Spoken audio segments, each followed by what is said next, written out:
Hello students, myself Deepa Nirmal, TGT English from राजकीय उच्चतर माध्यमिक विद्यालय तरहटी मुंगरा बादशाहपुर जौनपुर.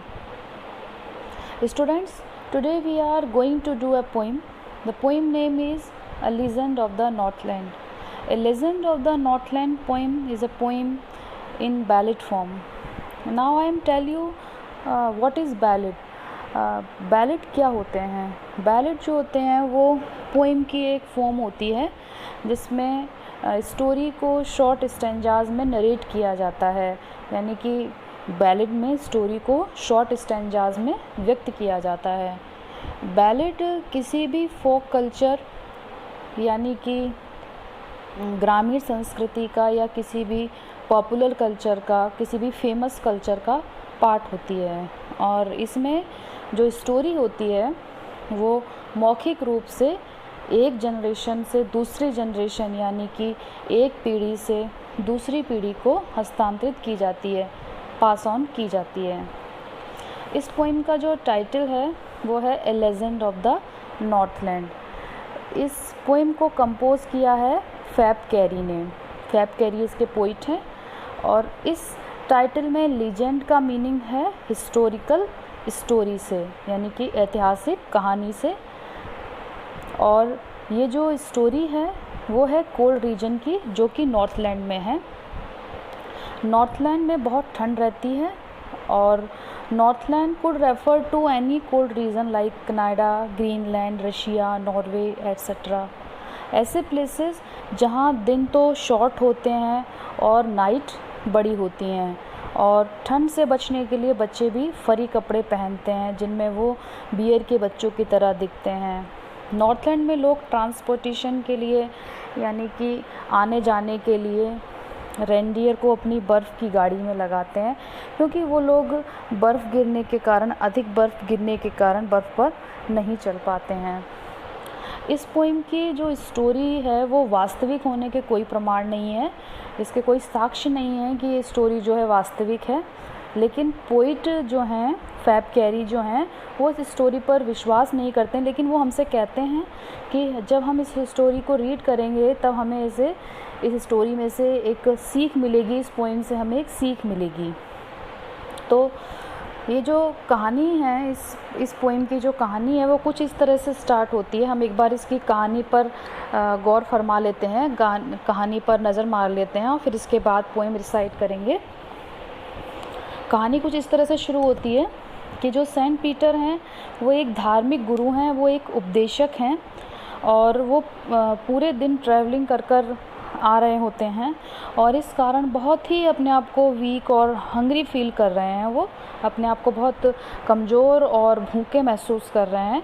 तब वो एक कुटिया के पास पहुंच जाते हैं जहां वो देखते हैं कि एक लेडी है वो केक बेक कर रही है, केक सेक रही है. और जैसा कि वो वीक हैं और हंग्री हैं तब उन्होंने उस लेडी से कहा कि वो केक दे दे, उन्हें एक केक दे दें क्योंकि वो बहुत हंग्री फील कर रहे हैं. इसलिए उस लेडी ने एक केक बनाया और उसे बेक करने के बाद उस लेडी ने उस केक को देखा और देखकर सोचने लगी कि इतना बड़ा केक तो वो सेंट पीटर को नहीं दे सकती है. फिर उस लेडी ने केक फिर बनाया और जो ये वाला केक वो बना रही थी, सेकंड केक, वो पहले की तुलना में और छोटा बनाया. लेकिन ये केक भी उससे पहले वाले केक की तरह बड़ा लगने लगा. तो फिर ये केक भी वो सेंट पीटर को नहीं दे पाई. फिर से उस लेडी ने एक पतला सा केक बनाया और बहुत पतला सा केक बनाया और ये केक भी वो सेंट पीटर को नहीं दे पाई. तो इसका मतलब ये था कि वो लेडी जो थी वो माइज़र थी, बहुत कंजूस थी और बहुत सेल्फिश थी. वो इसी अपने नेचर की वजह से सेंट पीटर की हेल्प नहीं कर पा रही थी. और वो बोली कि जब ये केक मैं खुद के लिए बनाती हूँ, अपने खाने के लिए बनाती हूँ, स्वयं के खाने के लिए बनाती हूँ तो मुझे बहुत छोटे लगते हैं, लेकिन जब मैं किसी और को देने के लिए बनाती हूँ तो मुझे बहुत ही बड़े लगते हैं. तो उस लेडी के इस बिहेवियर की वजह से सेंट पीटर नाराज़ हो जाते हैं. एक तो वो कमज़ोर महसूस कर रहे थे दिन भर घूमने के कारण और बहुत वीक महसूस कर रहे थे और गुस्से में आकर उन्होंने उस लेडी को कर्ज दे दिया, वो एक अभिशाप दे दिया कहा कि तुम इंसानी रूप में रहने के योग्य नहीं हो। उन्होंने कहा कि तुम बर्ड्स की तरह ही अपना जीवन व्यतीत करोगी, जैसे बर्ड्स रहा करते हैं पेड़ों पर, इस तरह ही तुम अपना जीवन व्यतीत करोगी। और सेंट पीटर ने ऐसा कहते हुए उसे वुड पैकर बना दिया, जो अपना फूड ड्राई और हार्ड लकड़ी में से डिग कर कर उसे छेद कर कर उसमें खोद कर प्राप्त करती है। और तब से ये जो स्टोरी है वो वहाँ फेमस हो गई, और हर एक स्कूल जाने वाला बच्चा उस वुड पैकर को जंगल में पेड़ों पर बैठा देखते हैं और अपना भोजन लकड़ी को बोर करते हुए, उसे डिग करके प्राप्त करते हुए उसे देखा करते हैं। तो ये स्टोरी जो है, जब भी जंगल में कोई वुड पैकर को देखते हैं तो वहाँ के जो गांव के बड़े लोग हैं अपने बच्चों को ये स्टोरी ज़रूर सुनाते हैं। तो आइए शुरू करते हैं स्टोरी। पोएम है away away in the Northland where the hours of the day are few and the night are so long in winter that they can not sleep them through. Away away means होता है दूर दूर, hours means होता है घंटे, और winter means होता है सर्दी, और स्लीप मीन्स होता है सोना। पोइट कहते हैं दूर दूर नॉर्थलैंड में where the hours of the day are few, जहाँ पर दिन के घंटे कम होते हैं, यानी कि वहाँ दिन छोटे होते हैं नॉर्थलैंड में। And the nights are so long in winter, और जो रात्रि होती हैं वो विंटर में इतनी लंबी होती हैं that they can not sleep them through, कि जिन्हें सोकर नहीं बिताया जा सकता। एक बार फिर से देख लेते हैं।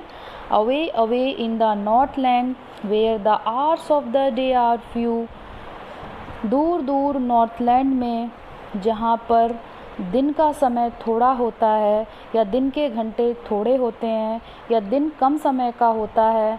And the night are so long in winter, और सर्दी में नाइट्स इतनी लंबी होती हैं that they can not sleep them through, कि उन्हें सोकर नहीं बिताया जा सकता। यानी कि नाइट्स लंबी होती हैं और दिन छोटे होते हैं। Where they harness the swift reindeer to the sledges when it snows and the children look like bear cubs in their funny furry clothes। harness means होता है लगाम, swift means होता है तेज, और reindeer means होता है एक type of animal, sledges means होता है बर्फ़ पर चलने वाली गाड़ी, snow means होता है बर्फ़, bear cubs means होता है भालू के बच्चे, और furry clothes means होता है फर के बने हुए कपड़े। ट्रांसपोर्टेशन के लिए वो लोग तेज़ भागने वाले रेंडियर को बर्फ़ पर चलने वाली गाड़ी से कस देते हैं, यानी रेंडियर की लगाम को वो बर्फ़ पर चलने वाली गाड़ी से कस देते हैं, क्योंकि वहाँ बर्फ़ बहुत पड़ती है और वो लोग बर्फ़ पर नहीं चल सकते, इसलिए वो रेंडियर को गाड़ी से जोड़ देते हैं। And the children look like bear cubs in their funny furry clothes, और ठंड पड़ने के कारण वह अपने बच्चों को फरी कपड़े पहनाते हैं, जिनसे बच्चे फनी बियर के बच्चों की तरह दिखते हैं। Where they harness the swift reindeer to the sledges when it snows and the children look like bear cubs in their funny furry clothes. Transportation के लिए वहाँ के लोग तेज़ दौड़ने वाले रेंडियर को बर्फ़ पर चलने वाली गाड़ी से कस देते हैं, उसकी लगाम को गाड़ी से कस देते हैं, और जब बर्फ़ पड़ती है, सर्दी पड़ती है, तो वहाँ के बच्चे look like bear cubs in their funny furry clothes, ठंड से बचने के लिए फर के बने हुए कपड़े पहनते हैं और वह बियर के बच्चों के समान दिखते हैं। They tell them a curious story. I don't believe this true, and yet you may learn a lesson if I tell the tale to you।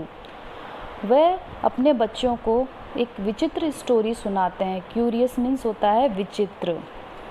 I don't believe this true, poet कहते हैं कि मैं इस story पर विश्वास नहीं करता हूँ। बिलीव मीन्स विश्वास करना, and yet you may learn a lesson, learn a lesson means सीख मिलना।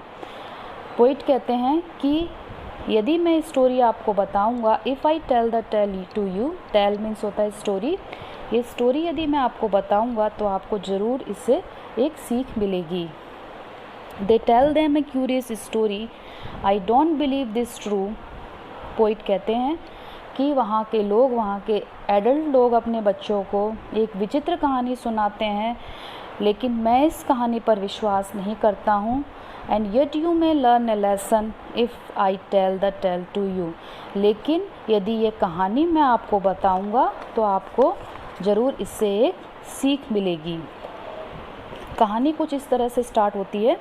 Once when the good saint Peter lived in the world below and walked about it preaching just as he did, you know.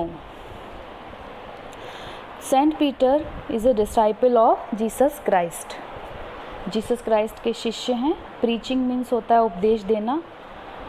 एक बार की बात है जब good saint Peter जो हैं वो lived in the world below, हमारे साथ संसार में रहा करते थे। And walked about it preaching just as he did, you know. जैसा कि हम जानते हैं कि वो उपदेश देते हुए पूरी दुनिया में भ्रमण किया करते थे। Once when the good saint Peter live in the world below, एक बार की बात है जब सेंट पीटर हमारे साथ संसार में रहा करते थे और घूमते हुए वो उपदेश दिया करते थे, जैसा कि वो किया करते थे। He came to the door of a cottage in traveling round the earth, where a little woman was making cakes and baking them on the hearth. Cottage means होता है कुटिया, traveling means होता है भ्रमण करते हुए, earth means होता है चूल्हा, fireplace। भ्रमण करते हुए, पूरे पृथ्वी का भ्रमण करते हुए वो एक कॉटेज के द्वार पर आ जाते हैं। Where a little women was making cakes, जहाँ पर एक छोटी महिला केक बना रही होती है। And baking them on the hearth, और फायर प्लेस पर उनको, चूल्हे पर उनको सेक रही होती है। He came to the door of a cottage in travelling round the earth, where a little women was making cakes and baking them on the hearth. वो घूमते घूमते, सेंट पीटर घूमते घूमते पूरे पृथ्वी का चक्कर लगाते हुए, ट्रैवलिंग करते हुए एक कुटिया के द्वार पर आ जाते हैं, जहाँ पर एक छोटी महिला केक बना रही होती है। Where a little women was making cakes and baking them on the earth, और चूल्हे पर उनको सेक रही होती है। And being faint with fasting for the day was almost done, he asked her from her store of cakes to give him a single one. फेंट means होता है वीक, कमज़ोर। फास्टिंग मीन्स उपवास। और दिन भर घूमने के कारण, क्योंकि पूरा दिन व्यतीत हो चुका था घूमते घूमते, वो कमज़ोर महसूस कर रहे थे, उन्होंने उपवास रखा हुआ था। ही आस्क्ड हर, उन्होंने, सेंट पीटर ने उस लेडी से कहा, from her store of cakes to give him a single one, जहाँ उसने केक्स रखे हुए थे उसमें से एक केक सेंट पीटर ने उस लेडी से मांगा। And being faint with fasting for the day was almost done and asked her from her store of cakes to give him a single one. दिन भर घूमने के कारण पूरा दिन व्यतीत हो चुका था और वह कमज़ोर महसूस कर रहे थे, उन्होंने उपवास रखा हुआ था। सेंट पीटर ने उस लेडी से कहा कि वो अपने स्टोर ऑफ केक्स में से उनको एक केक दे दें। So she made a very little cake, but as it baking lay she looked at it and thought it seemed too large to give away. जब सेंट पीटर ने उनसे cake की डिमांड की उस लेडी से, तो उस लेडी ने एक छोटा सा केक बनाया, बट एज इट बेकिंग ले, जब उसने उसे बेक करने के लिए रखा, शी लुक्ड एट, उस केक की तरफ उस लेडी ने देखा, and thought it seem to large to give away, और उस केक को देखकर सोचने लगी कि ये केक तो देने के लिए बहुत बड़ा प्रतीत होता है। So she made a very little cake, but as it baking lay and she looked at it and thought it seem to large to give away. उस महिला ने एक बहुत छोटा सा केक बनाया और उसको जब बेक करने के लिए रखा, तब उसको देखा उसने, और उसको देखकर सोचने लगी कि ये केक देने के लिए बहुत बड़ा है। Therefore she needed another and still a smaller one, but it looked when she turned it over as large as the first had done. Kneaded means होता है गूंदना, turned it over means होता है पलटना, large means होता है बड़ा। इसलिए फिर उस लेडी ने दूसरा आटा गूंदा और पहले की तुलना में बहुत छोटा केक बनाया। But it looked when she turned it over as large as the first had done. लेकिन जब उसने उस केक को पलटा तो वो केक उसे पहले की तरह ही बड़ा दिखाई दिया। Therefore she needed another and still a smaller one, but it looked when she turned it over as large as the first had done. उस महिला ने सेंट पीटर को देने के लिए दूसरा केक बनाना स्टार्ट किया, आटा गूंदा और पहले की तुलना में छोटा केक बनाया। लेकिन जब उस केक को उसने देखा और उसे पलटा तो उसे पहले की तरह ही वो केक बड़ा लगा। Then she took a tiny scrap of duff and rolled it flat and baked it thin as a wafer, but she couldn't part with that. Tiny scrap means होता है छोटा टुकड़ा, duff means होता है आटा, rolled means बेलना, flat means होता है पतला, wafer means thin as a wafer मतलब आइसक्रीम के कोन जैसा पतला। फिर उस महिला ने फिर से एक आटे का टुकड़ा लिया, बहुत छोटा सा टुकड़ा लिया और उसको पतला होने तक बेला and rolled it flat and baked it thin as a wafer, और उसको आइसक्रीम के वेफर जैसे पतला उसने सेका। But she couldn't part with that, लेकिन वो महिला उस केक को सेंट पीटर को नहीं दे पाई। Then she took a tiny scrap of dough and rolled it flat. उस महिला ने छोटा सा टुकड़ा लिया आटे का और उससे पतला होने तक बेला and baked it thin as a wafer, और आइसक्रीम के कोन जैसे पतला उसने उसको बेक किया। But she couldn't part with that, लेकिन वह केक भी वो सेंट पीटर को नहीं दे सकी। For she said, my cakes that seem too small when I eat of them myself and are yet too large to give away, so she put them on the shelf. उस lady ने कहा कि जब ये cake मैं अपने लिए खाने के लिए बनाती हूँ तो मुझे बहुत ही छोटे लगते हैं। are yet too large to give away, और जब मैं इन्हें देने के लिए बनाती हूँ, गिव अवे मतलब देने के लिए बनाती हूँ तो मुझे बड़े लगते हैं। सो she put them on the shelf, shelf means होता है अलमारी, और ऐसे उसने कहकर केक्स को अलमारी में रख दिया। For she said, my cakes that seem too small when I eat of them myself are yet too large to give away, so she put them on the shelf. उस lady ने कहा, जब ये cake मैं अपने खाने के लिए बनाती हूँ तब मुझे बहुत ही छोटे लगते हैं, और जब मैं किसी For she said, my cakes that seem too small when I eat of them myself are yet too large to give away, so she put them on the shelf. उस लेडी ने कहा, जब ये केक मैं अपने खाने के लिए बनाती हूँ तब मुझे बहुत ही छोटे लगते हैं, are yet too large to give away, और जब मैं किसी और को देने के लिए बनाती हूँ तब मुझे ये बहुत बड़े लगते हैं। सो she put them on the shelf, और ऐसा कहकर उस लेडी ने अब केक को शेल्फ में अपनी अलमारी में रख दिया।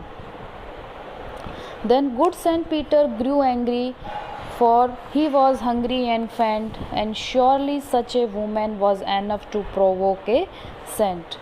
Grew angry means नाराज़ हो जाना, hungry means भूखे, और faint means weak, और surely means निश्चित रूप से, और provoke means गुस्सा दिलाना। फिर उस लेडी के इस तरह के बिहेवियर की वजह से सेंट पीटर नाराज़ हो जाते हैं, क्योंकि वो हंग्री थे और कमज़ोर भी थे। And surely such a woman was enough to provoke a saint, और उस लेडी का इस तरह का बर्ताव निश्चित रूप से एक सेंट को गुस्सा दिला सकता था। Then good saint Peter grew angry, for he was hungry and faint, क्योंकि सेंट पीटर हंग्री थे, बहुत वीक थे, और उस लेडी के इस तरह के बिहेवियर की वजह से वह बहुत ही नाराज़ हो जाते हैं। And surely such a woman was enough to provoke a saint, और निश्चित रूप से उस महिला का इस तरह का व्यवहार उस सेंट को नाराज़ कर सकता था। And he said, you far too selfish to dwell in a human form to have both food and shelter and fire to keep you warm. Saint Peter ने उस लेडी से कहा कि तुम बहुत ही सेल्फिश हो। सेल्फिश मीन्स होता है स्वार्थी हो। टू ड्वेल मीन्स होता है रहना, और ह्यूमन फॉर्म मीन्स होता है मानवीय रूप में या इंसानी रूप में। तुम इस इंसानी रूप में रहने के योग्य नहीं हो क्योंकि तुम बहुत ही सेल्फिश हो। To have both food and shelter and fire to keep you warm. God ने तुम्हें खाने के लिए फूड दिया है, रहने के लिए शेल्टर दिया है, और तुम्हें गर्म रखने के लिए आग दी है। And he said, you are far too selfish to dwell in a human form. तुम इस मानवीय रूप में रहने के योग्य नहीं हो क्योंकि तुम बहुत ही स्वार्थी हो। To have both food and shelter and fire to keep you warm. तुम्हें ईश्वर ने खाने के लिए फूड दिया है, रहने के लिए घर दिया है, और तुम्हें गर्म रखने के लिए आग दी है, लेकिन तुम इतनी स्वार्थी हो कि तुम इन सब के योग्य नहीं हो। Now you shall build as the birds do and shall get your scanty food by boring and boring and boring all day in the hard dry wood। Scanty food means होता है अल्प मात्रा में भोजन, और बोरिंग मीन्स होता है डिग करना, और ड्राई मीन्स सूखी, और वुड मीन्स लकड़ी। तब नाराज़ होकर सेंट पीटर ने उस लेडी को कर्ज दिया, अभिशाप दिया कि तुम ऐसे रहोगी, अपने जैसे बर्ड्स रहा करती हैं तुम ऐसे ही रहोगी। And shall get your scanty food, और अपना अल्प मात्रा में तुम भोजन प्राप्त करोगी। भोजन कैसे प्राप्त करोगी? By boring and boring all day in the hard dry would. जो सूखी लकड़ी होती है, हार्ड होती है, पूरे दिन उसमें बोर करके, उसमें डिग करके तुम अपना थोड़ा सा फूड प्राप्त करोगी। Now you shall build as the birds do and shall get your scanty food. जैसे कि बर्ड्स रहा करती हैं ऐसे ही तुम रहोगी और अपना अल्प भोजन प्राप्त करोगी। By boring and boring and boring all day in the hard dry would.